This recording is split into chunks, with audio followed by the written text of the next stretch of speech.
As Maz says, I am the team lead for the Community Nutrition Service in North Manchester.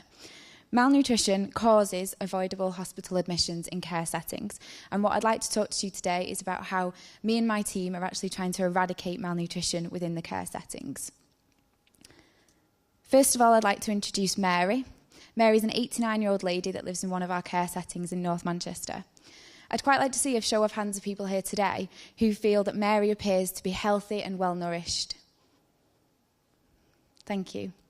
As I said, I met Mary when we were doing our pilot project for 3 months in 5 of the care settings, and Mary lives in one of them.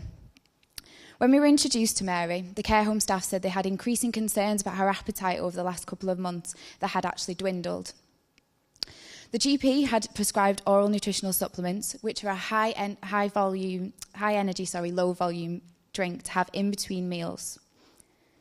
As Mary's appetite had dwindled, the GP had increased the nutritional supplements that she'd been prescribed. So she was now offered between 4 and 5 supplements a day. When we spoke to Mary to ask her why she wasn't able to manage to have her meals, she said that she felt very full from this large volume that she was having to have that was almost a litre. When we looked at the amount of calories that Mary was now having from the supplements and the small amount of diet that she was having, it was significantly more than she needed. This had meant that she'd now gained weight and following a recent fall had become bedbound and had developed a pressure ulcer. As quite a few of you raised your hands, we imagine and we have the assumption that malnutrition means that we're imagining somebody who's very frail and very underweight. Malnutrition means bad nutrition, and it takes the form of both under and over nutrition.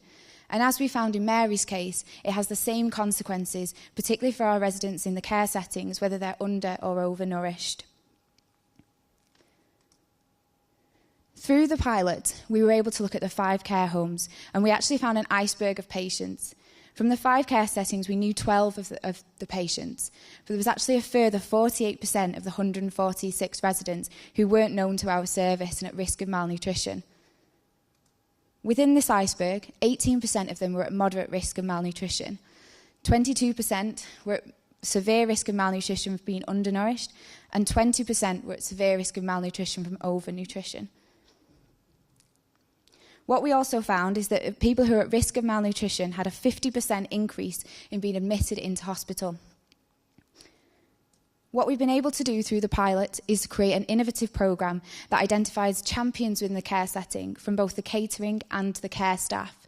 We've given them the skills to be able to recognise who is at risk of malnutrition in their care setting and facilitate them to treat their residents with food and make adaptations to their care plan and to their menu and their mealtime experience. We've also offered mentorship in the challenges that they face in dealing with people with dementia, weight management, and also diabetes.